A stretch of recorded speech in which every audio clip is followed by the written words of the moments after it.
இந்த பிளேஸ் தான். அதாவது சேலம்னு கொடுத்தாங்கன்னா சேலத்துல எந்த பிளேஸ், சென்னைன்னு கொடுத்தாங்கன்னா சென்னையில எந்த பிளேஸ், திருச்சின்னு கொடுத்தாங்கன்னா திருச்சியில எந்த பிளேஸ் அப்படின்னு பர்டிகுலரா எக்ஸாம் சென்டர்ஸ் தெரியல வந்து உங்களுக்கு 2 டேஸ்க்கு முன்னாடி தெரியும்.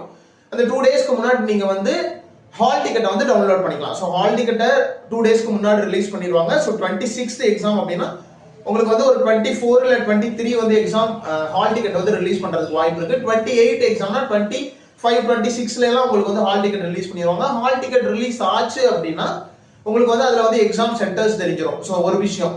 அடுத்தது எப்படி வந்து கம்ப்யூட்டர் மோட்ல வந்து எப்படி எக்ஸாம் இருக்கும் அப்படின்னு ஆல்ரெடி நம்ம வந்து 2-3 வீடியோஸ் போட்டிருக்கோம். அந்த வீடியோ கடைசியில வந்து கனெக்ட் பண்றேன். அதை வந்து போய் பார்த்துக்கோங்க. அதுல வந்து எப்படி வந்து பட்டன்ஸ், என்னென்ன பட்டன்ஸ் அவைலபிலிட்டி இருக்கும், எப்படி வந்து செலக்ட் பண்ணணும், அடுத்தடுத்த கொஸ்டின்ஸ் எப்படி போகணும் அப்படிங்கிற ஃபுல் டீடைல் நான் வந்து கொடுத்துருக்கேன். ஸோ அதையும் நீங்க ஓப்பன் பண்ணி பாருங்க. அதுவும் உங்களுக்கு வந்து ஹெல்ப்ஃபுல்லா இருக்கும். ஸோ இந்த மாதிரி அடுத்தடுத்து நீங்க வந்து ஏதாவது உங்களுக்கு டவுட் இருந்ததுன்னா நம்மளோட கமெண்ட்ல சொல்லுங்க. நம்மளோட